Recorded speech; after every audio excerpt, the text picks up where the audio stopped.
saya bantu? Apa yang bernama Jin sudah tiba dari Surabaya. Sudah, Pak. Mau bicara? Tidak. Dari mana, Pak? 84.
Boleh, saya tunggu ya.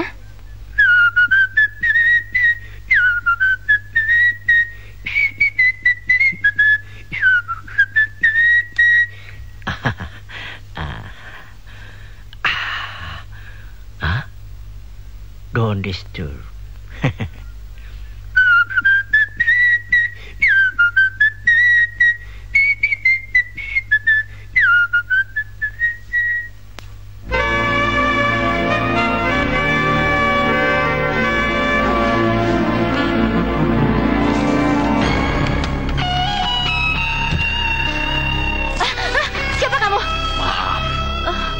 Saya mengagetkan.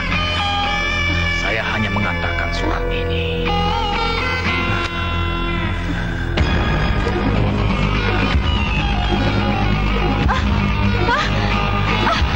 Mau apa kamu? Tolong, jangan kasih aku. Aku mohon. Jangan.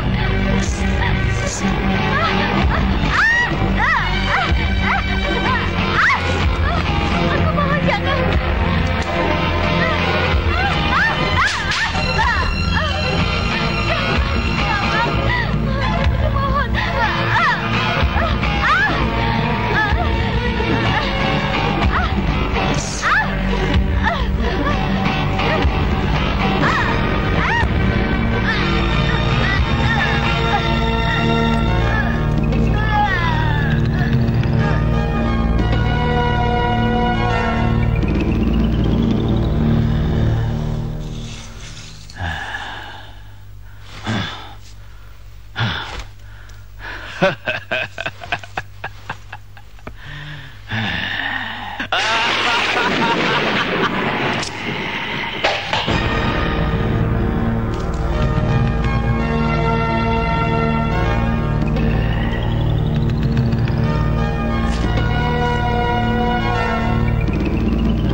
Selamat pagi, Pak. Pagi. Selamat pagi, Pak.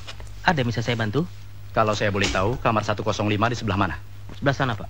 Mari saya antar. Terima Silakan. kasih. Ya betul, saya sendiri. Ada apa? Aduh, saya sedang sibuk sekali. Nanti saja hubungi saya 1 jam lagi, oke? 1 jam lagi. Ya. Silakan masuk, Pak.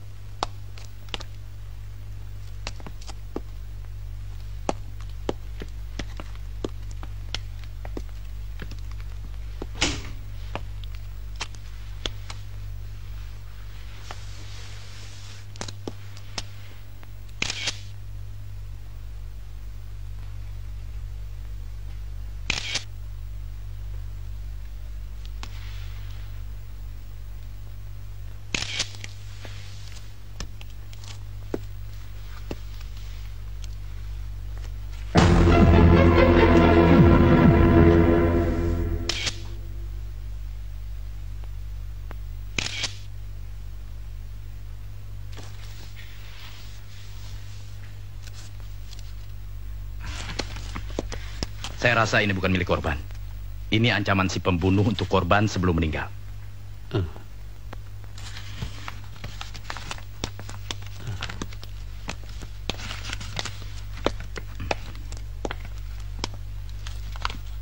Kenapa Anda tidak mengetuk pada saat kejadian?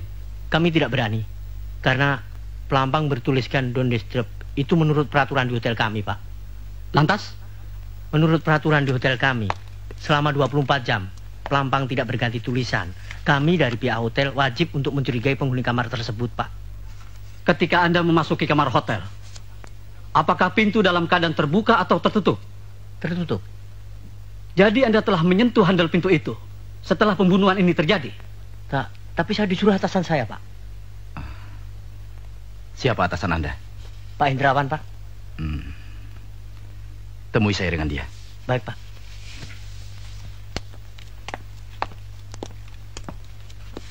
Pak, apa komentar Bapak tentang pembunuhan ini? Bagaimana kasus pembunuhan Saya ini, belum bisa Pak? beri komentar. Permisi. Motivasi pembunuhan seorang gadis di hotel berbintang 4 bukan bertujuan untuk mengambil harta gadis tersebut, tapi melibatkan seorang penyair, Tommy Antonius. Puisinya, karena sebelum korban meninggal, korban telah menyempatkan diri menulis judul puisinya melalui tetesan darah di sebuah kertas putih. Dari lantai 10 hotel berbintang 4, kami meliput berita di tempat kejadian tersebut.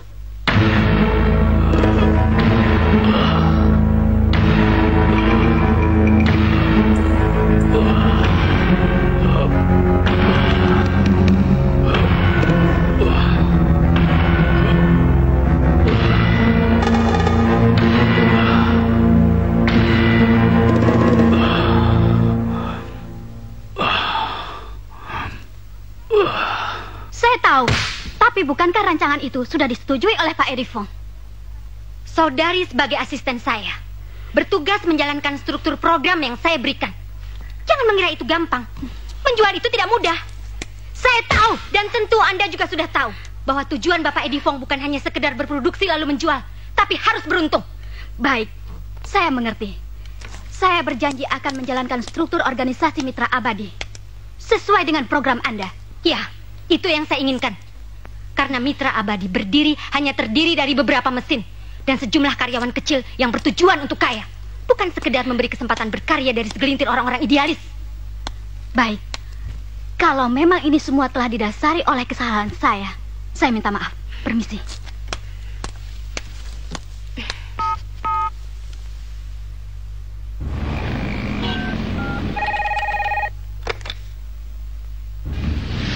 Selamat siang.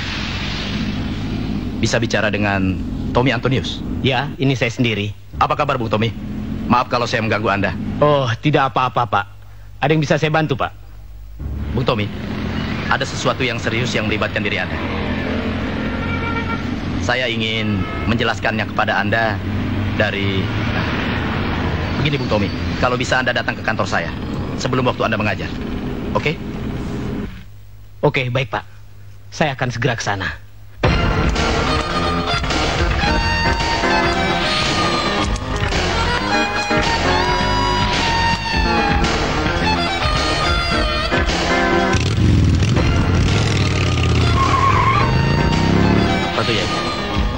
Siapa?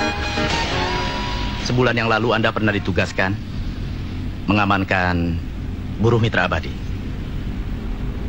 yang melakukan unjuk rasa protes kenaikan gaji. Ada sebuah surat korban yang ditemukan Sersan Joko di dalam tasnya. Kedatangan korban ke Jakarta merupakan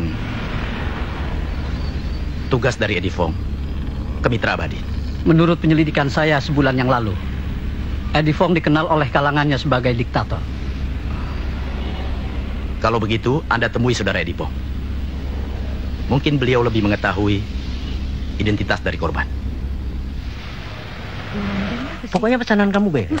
Yang jelas, saya masih menunggu kedatangan Bapak di kantor saya. Siang, Pak.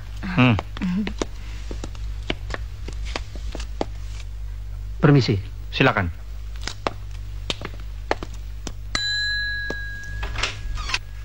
Selamat siang. Siang.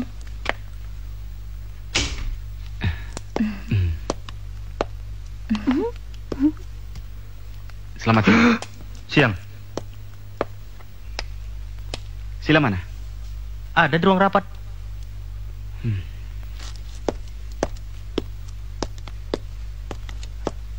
Selamat siang. Ada bisa saya bantu? Saya mau bertemu Kapten Franz. Ya, mari silakan. Silakan. Hai Tommy. Selamat siang, Pak. Silakan, silakan. Saya yakin pasti Anda datang. Justru kehadiran Bapak menelpon saya membuat saya ingin tahu tentang keterlibatan saya, Pak. Dan kalau boleh saya tahu, keterlibatan apa yang menyangkut nama baik saya, Pak? Kriminalitas yang didasari oleh seks. Bisa saya lihat, Pak? Kalau saya boleh menafsirkannya, mungkin hanya perselingkuhan dalam menutupi kolusi. Maksud Bapak? Kira-kira jam 7 pagi tadi, pihak kami telah menerima telepon dari hotel yang menyatakan kematian seorang perempuan di kamar hotelnya. Dari hasil penyelidikan kami mengenai identitas korban, beliau bernama Jane.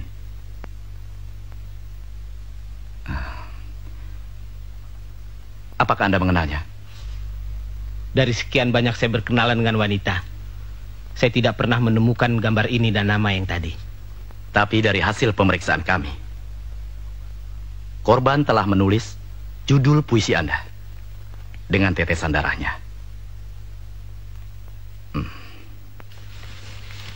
Di atas kertas ini, Saudara Tommy, coba Anda perhatikan baik-baik tulisan di atas kertas ini. Dan di sini tercantum nama Anda. Tommy Antonius. Ini bukti otentiknya.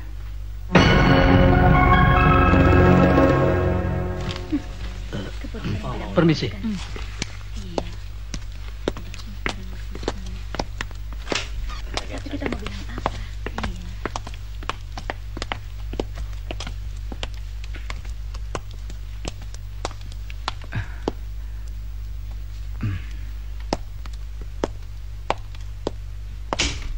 Ada apa? Bagian produksi, dia mau jalan seenaknya sendiri. Setiap problem di kantor, jangan sesekali dipecahkan dengan kemarahan. Tapi Saya tahu, hubungan kerja antara produksi dan pemasaran di sini beda sekali dengan program kerja di barat.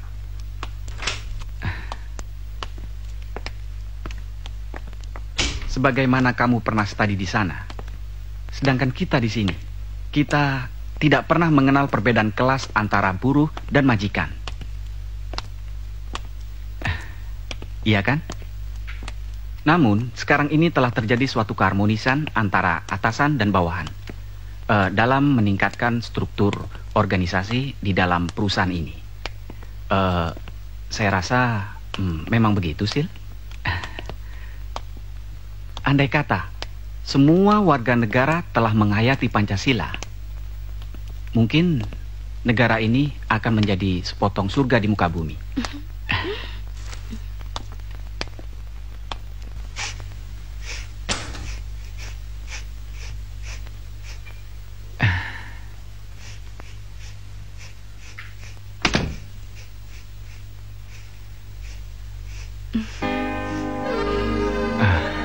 Saya terlalu capek.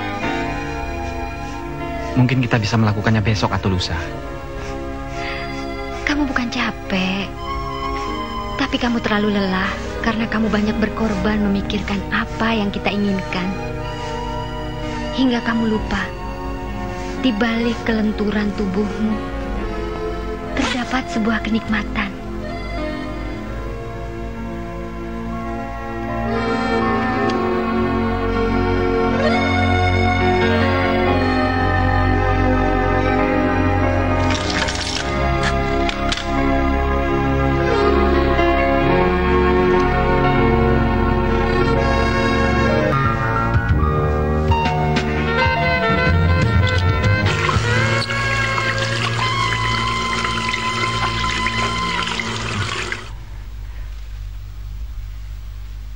Kamu memang menggairahkan.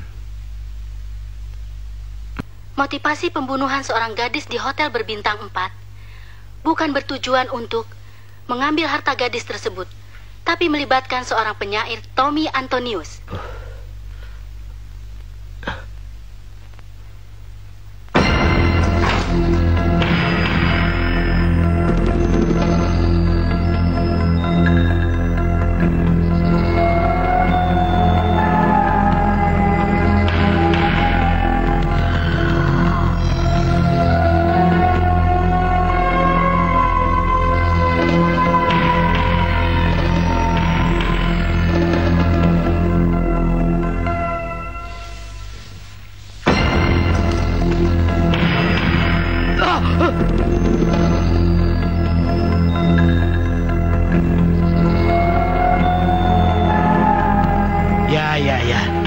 Itu betul, saya mengerti.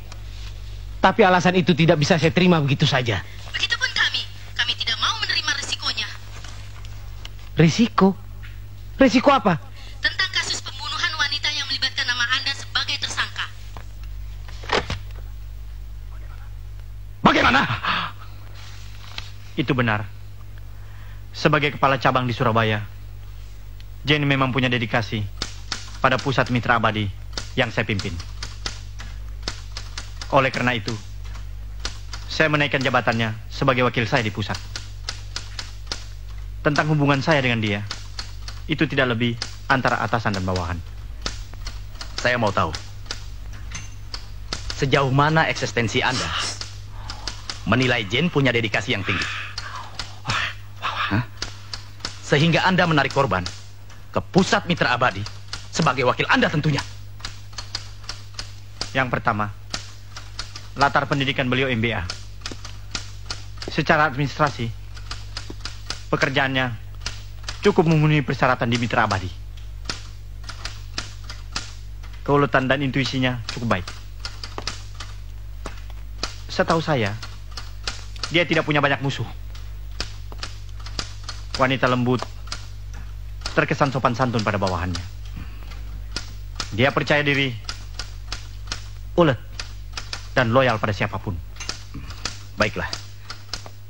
Kalau begitu, saya ucapkan terima kasih atas kehadiran Anda di kantor saya. Tapi perlu diingat, suatu hari kami memerlukan Anda. Anda tidak akan keberatan untuk membantu kami. Saya akan bantu. Oke, terima kasih.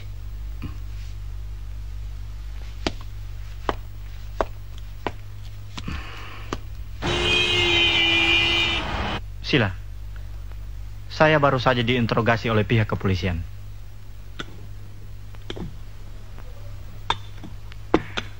Satu saat, pihak kepolisian akan datang menyelidiki perusahaan ini. Mungkin kamu mengerti maksud tujuan saya. Saya juga mengerti. Tapi bagaimana kalau struktur kekaryawanan kita bahas kembali? Maksudmu? Agar beban pikiran Bapak bisa terkurangi dengan adanya wakil Bapak yang seharusnya dipegang oleh Jin. Dalam situasi sekarang ini, saya belum dapat memikirkannya. Karena kematian Jane belum dapat terungkap.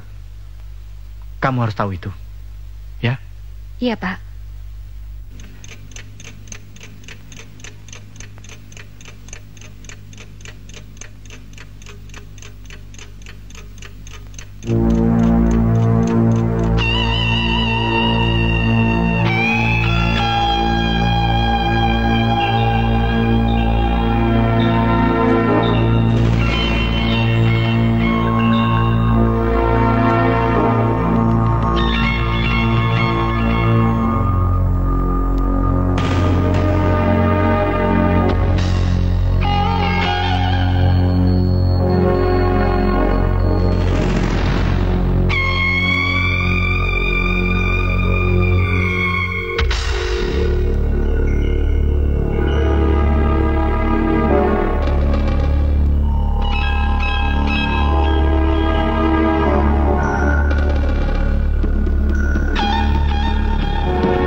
Apa maksud semua ini, Tommy? Tidak ada maksud apa-apa. Karena semua rekan saya sudah menganggap saya jelek.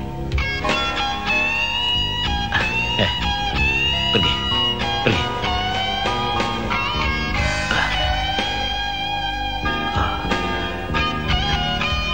Kapten Franz, di sini, di tempat ini, banyak terjadi perselingkuhan, kolusi, seks, dan kriminal.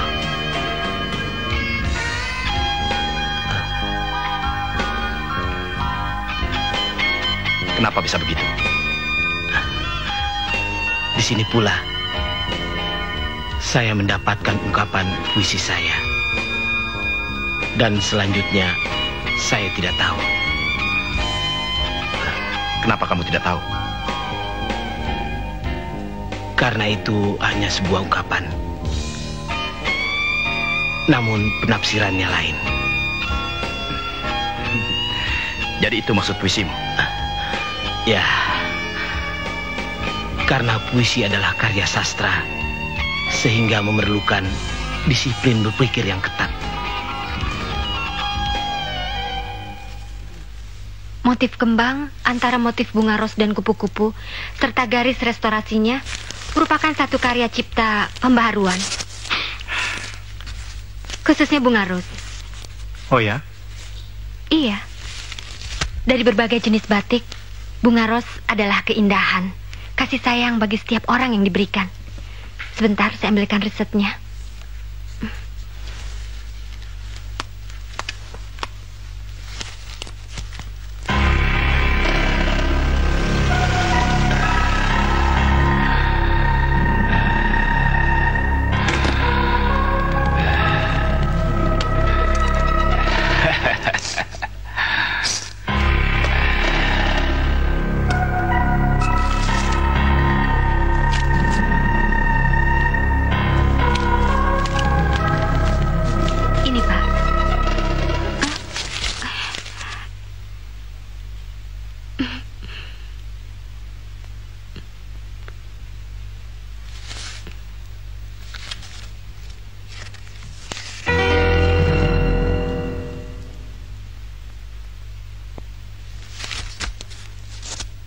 Maafkan saya, Pak.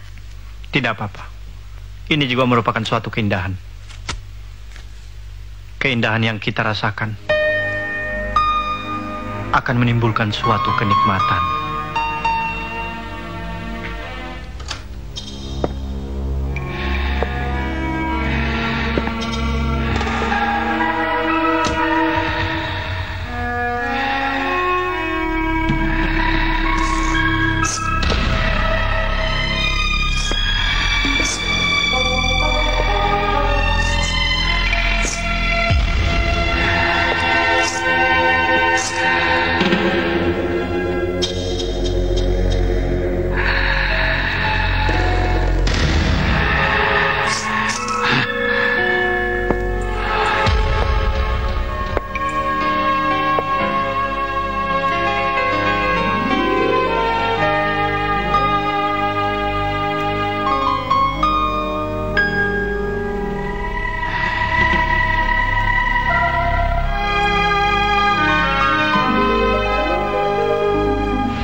Dari 15 provinsi yang kami tinjau.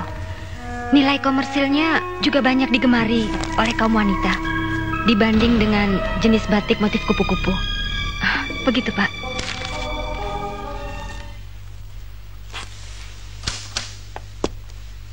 Lapor, Cap. Silakan. Menurut pengakuan seorang mahasiswi di Universitas Prapanca bahwa korban bernama Jane pernah mengikuti kuliah selama 2 tahun di Fakultas Ekonomi Surabaya. Selanjutnya. Ini, Cap. Ini mahasiswa-mahasiswi Prapanca, Fakultas Ekonomi Surabaya. Dan menurut pengakuan seorang dosen sastra, bahwa korban gemar membaca buku-buku sastra dan sajak. Di balik itu, ia juga menyenangi lukisan dan menggemari binatang kupu-kupu sebagai lambang keindahan.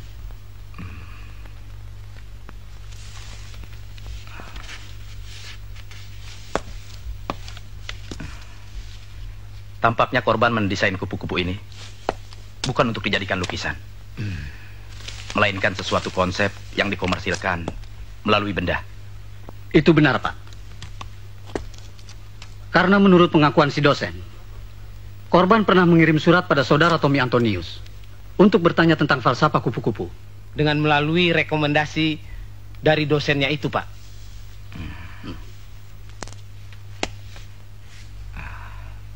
Sekarang saatnya Anda berbahagia. Karena persoalan Anda telah selesai. Apa? Telah selesai? Ya. Kami telah menemukan jati diri korban. Bahwa korban salah satu mahasiswi di Surabaya. Menurut keterangan salah seorang dosennya, korban gemar membaca buku dan puisi karya Anda sendiri. Dan sebagai wanita yang loyal pada nilai berkesenian, korban juga tercatat menyenangi lukisan dan kupu-kupu. Kupu-kupu?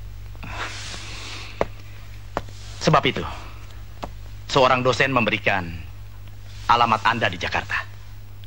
Karena korban ingin bertanya pada Anda tentang falsafah kupu-kupu.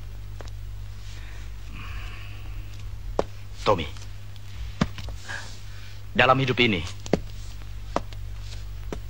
untuk membenarkan suatu kebenaran yang kita akan katakan benar, kita harus menemukan bahan pembenaran sebelum kita meyakinkan kebenaran itu. Mengerti?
Ngapain kamu kemari?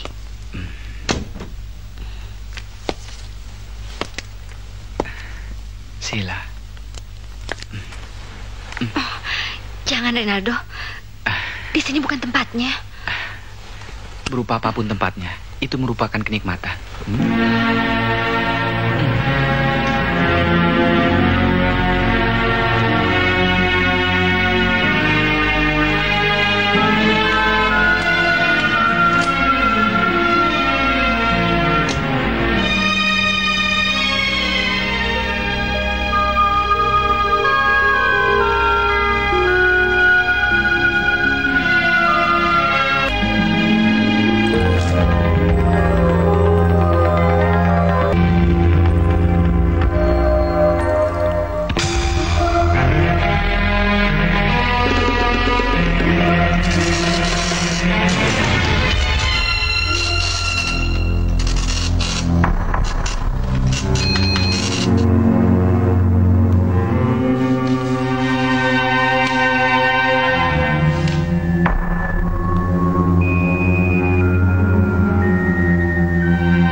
program saya. Bertugas menjalankan struktur program yang saya berikan. Jangan mengira itu gampang. Menjual itu tidak mudah.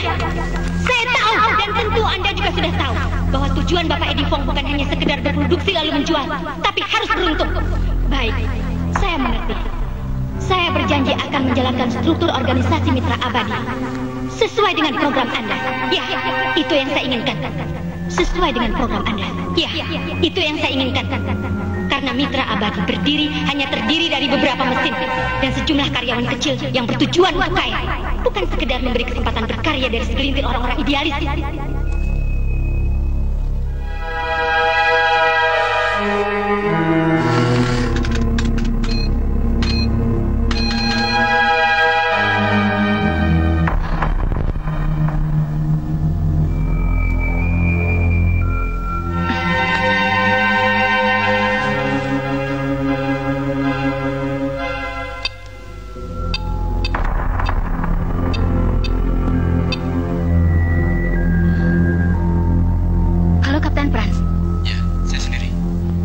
Sudah menemukannya, Pak.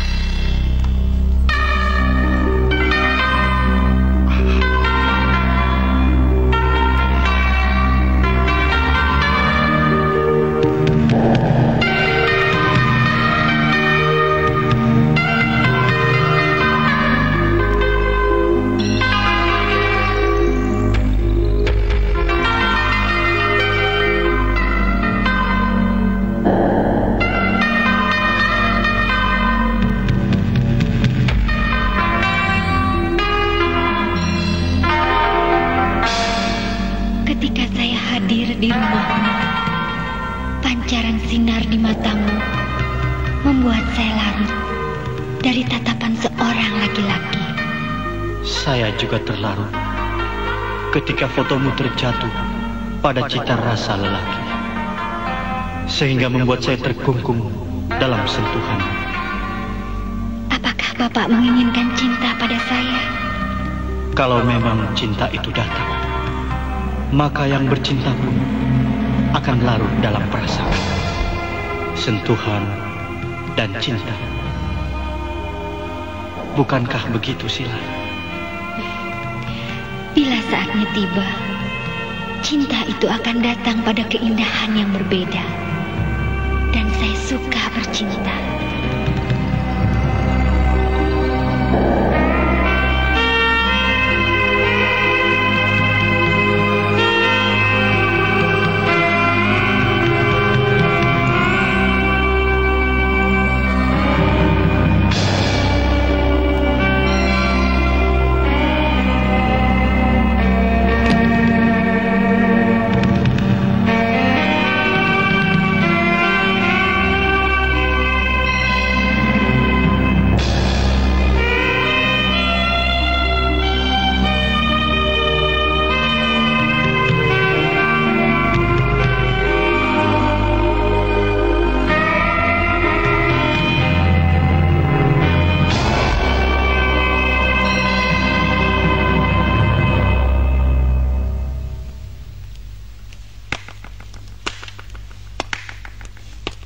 Luar biasa. Saya sangat suka tarian itu. Itu hanya bagian dasar dari tarian seksual antara yang menginginkan dan yang diinginkan. Apakah kamu menginginkannya, Sila? Sebagai yang diinginkan, saya hanya mengikuti keinginanmu.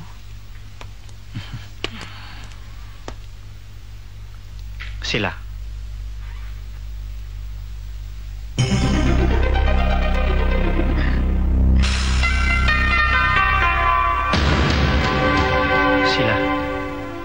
Apakah kau memakai pakaian dalam untuk menutupi kulitmu, Sila?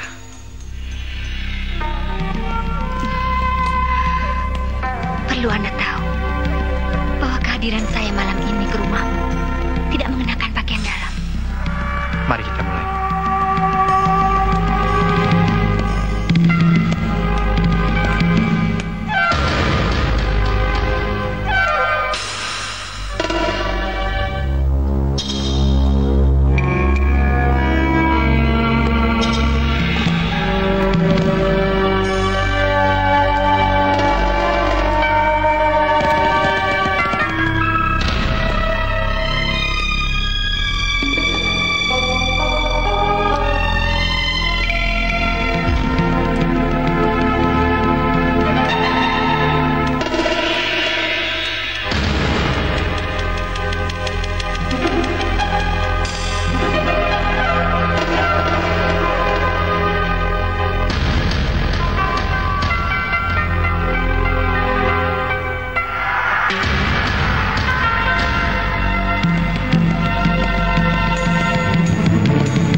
Laras. Kenapa? Kamu sakit? Tidak, Pak. Saya cuma memikirkan orang tua saya. Orang tuamu sakit? Tidak.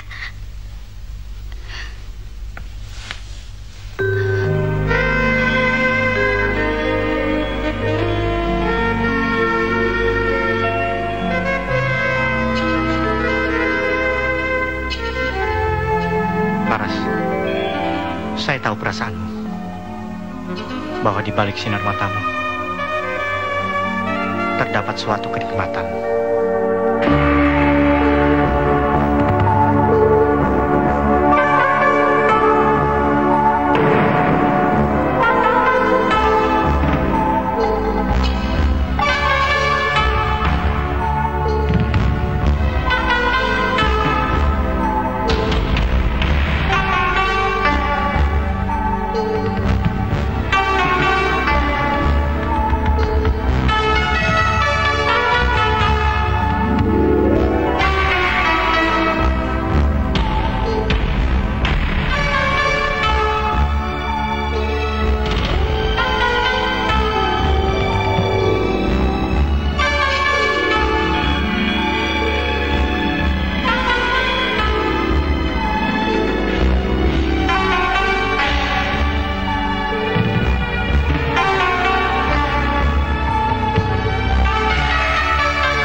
Saya tidak dapat melayani keinginan yang Bapak inginkan. Mungkin saya bukan wanita yang dapat menyempurnakan keinginan Bapak, seperti Jane atau Sheila. Karena saya ditakdirkan sebagai wanita yang hanya memiliki cita rasa yang rendah. Sekali lagi, saya minta maaf, Pak. Ini data-datanya sudah lengkap. Oh ya, saya akan pelajari secepatnya.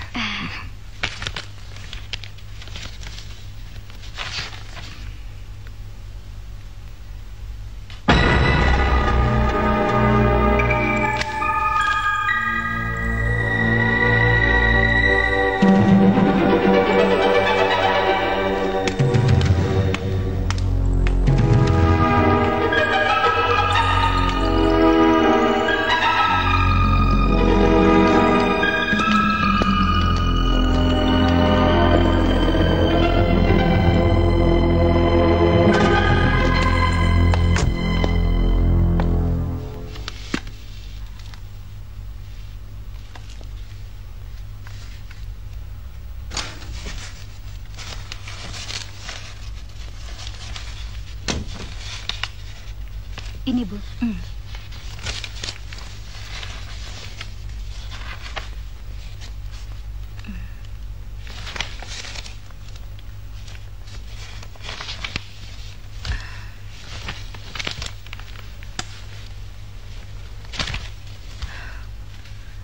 Menurut rapat para pemilik saham, Anda telah lalai menjalankan tugas yang saya percayakan.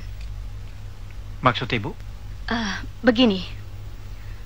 Tentang produktivitas, batik kupu-kupu yang dinilai oleh tim produksi telah mengalami keuntungan besar bila dibandingkan dengan produktivitas batik bunga ros yang Anda anggap baik. Begini, Bu. Sebaiknya kita adakan rapat kembali pada pemilik saham. Saya kira tidak perlu dirapatkan kembali. Buang waktu. Ini. Dalam file ini terdapat bukti-bukti yang jelas yang kamu setujui tentang struktur organisasi antara batik kupu-kupu dan bunga ros. Telah terjadi perselingkuhan serta manipulasi yang mengakibatkan kerugian besar bagi mitra abadi.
Halo? Larasati. Laras. Eddie Fong meninggal dunia. Apa? Meninggal? Di mana beliau sekarang? Di ruang otopsi. Saya harap Anda datang kemari. Ya. Ya, saya akan segera ke sana sekarang. Kapten Frank. Bagaimana? Melalui penyelidikan dan pemeriksaan yang intensif, hasil akhir dari kedokteran bahwa kematian Eddie Fong akibat pembunuhan yang direncanakan melalui obat asma yang dimasukkan zat racun cyanide sehingga melemahkan jantungnya, kan?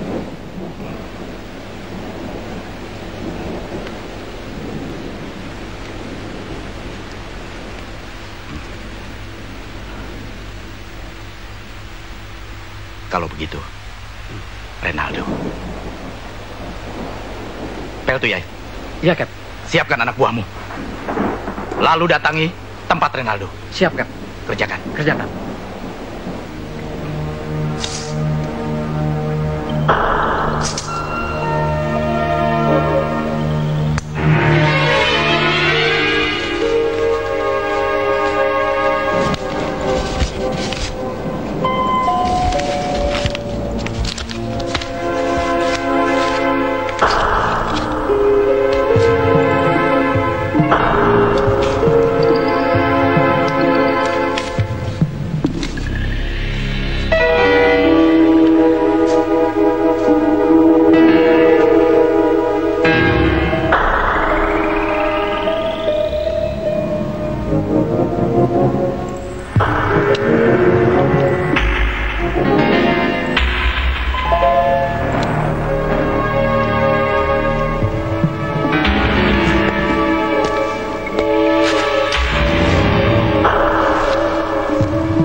kamu dengan Sila sudah berakhir, yang telah merencanakan pembunuhan Jane dan Edifong.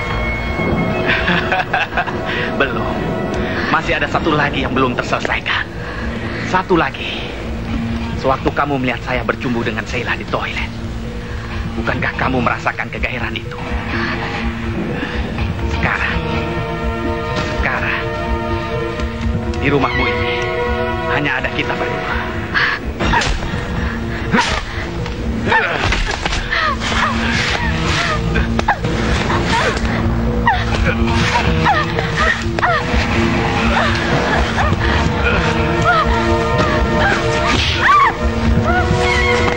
Separan.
Kamu kira dengan menghancurkan rencana saya dengan Sheila, merasa diri kamu bersih?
Bunuh kamu.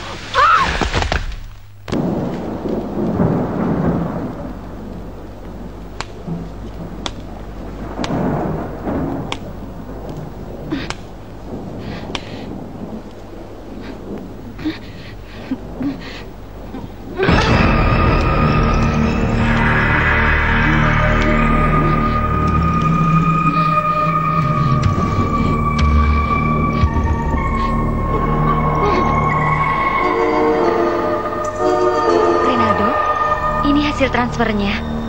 Ayo, ambillah. Selanjutnya kita menikah.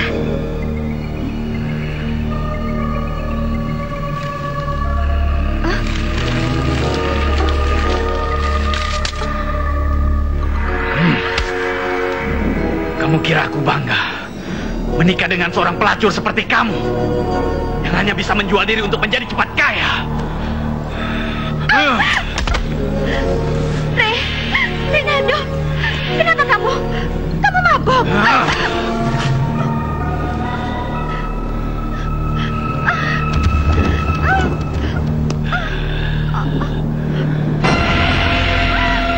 Ini makanan. Ayo buka. Buka.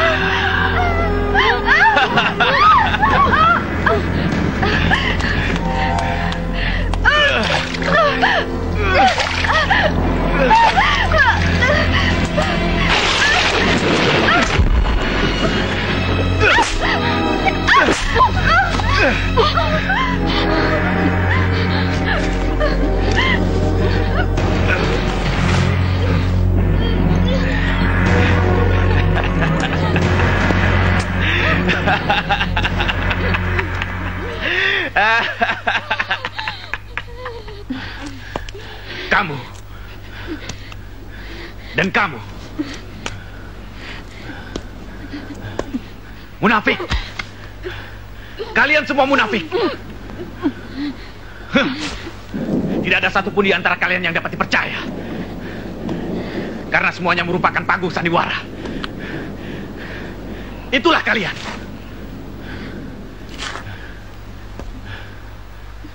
Seperti kamu, orang yang selalu memandang curiga terhadap orang lain, sehingga dirimu pun patut dicurigai karena ingin dimiliki. Sama seperti dia.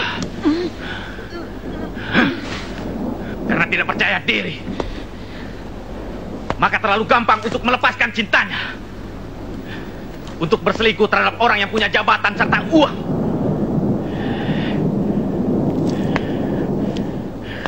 Sehingga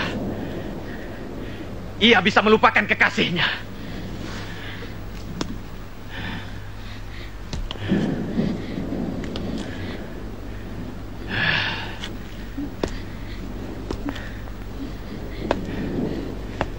Itulah kehidupan wanita yang bermental pelacur. Seperti kamu. Dan kamu.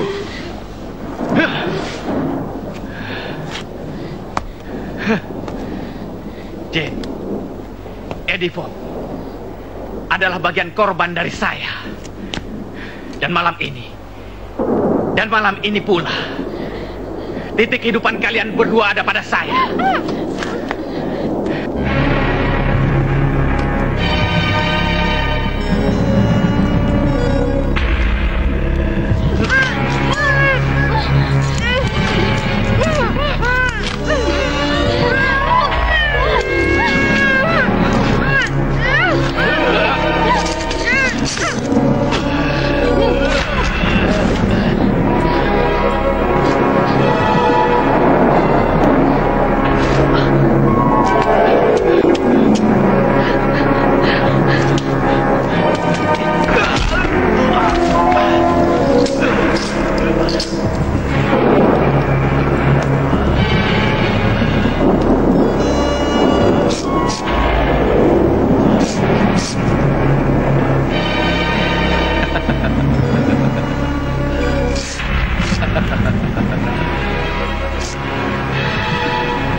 Sandiwaramu telah berakhir, Renaldo.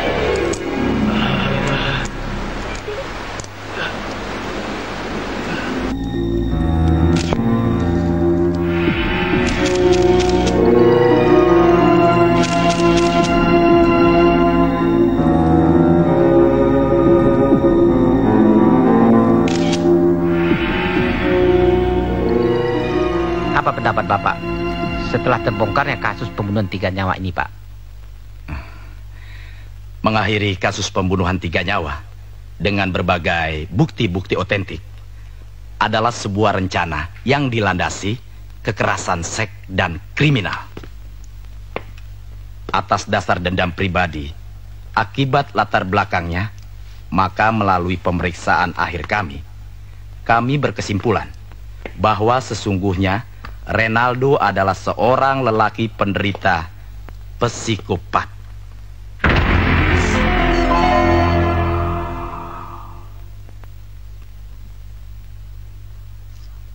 Bapak Hakim Ketua yang terhormat, saya berkesimpulan bahwa terdakwa Renaldo ini adalah manusia yang egois.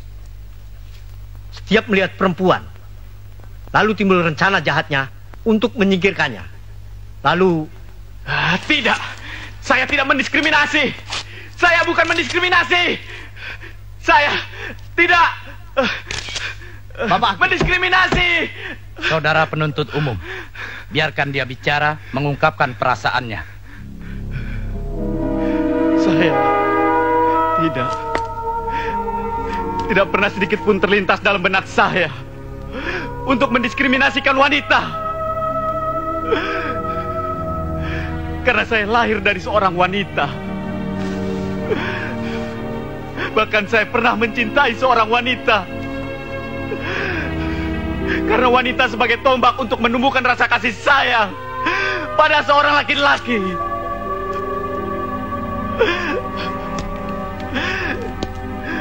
Namun kasih sayang itu tidak pernah terlintas dalam pikiran saya. Sebaliknya, mereka malah mencabik-cabik perasaan saya.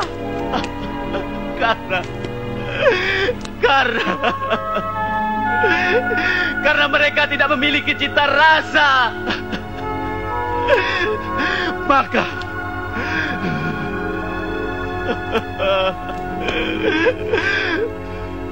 Maka tumbuh niat saya untuk membunuh mereka dari akar murka.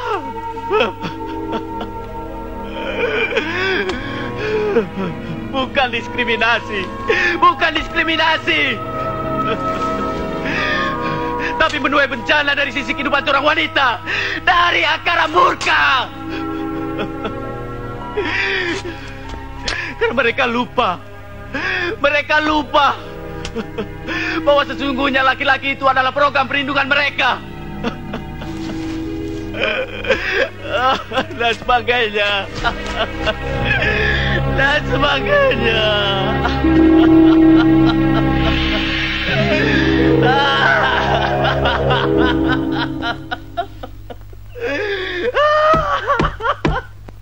Menimbang bahwa setelah mempelajari surat-surat bukti yang dilampirkan oleh saudara jaksa penuntut umum, antara lain surat keterangan dari dokter jiwa mengenai tingkah laku terdakwa dalam persidangan yang tidak berperilaku sebagai manusia normal, maka kami berpendapat bahwa tuntutan hukuman yang didakwakan kepadanya harus dinyatakan gugur demi hukum.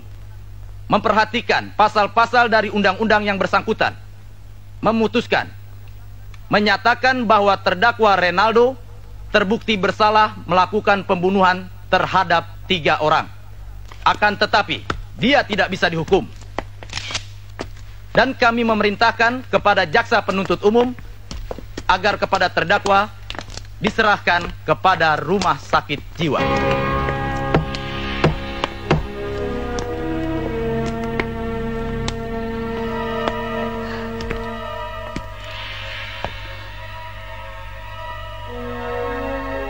Tuhan, ampuni dia. Karena apa yang dia perbuat, dia tidak tahu.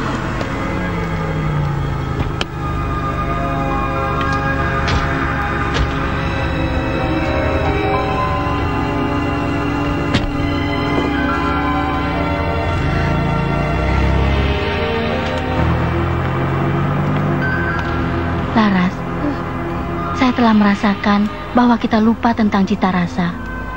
Karena kita terselubung dalam rasa takut. Di dalam hidup ini, tidak ada yang perlu ditakuti selain rasa takut.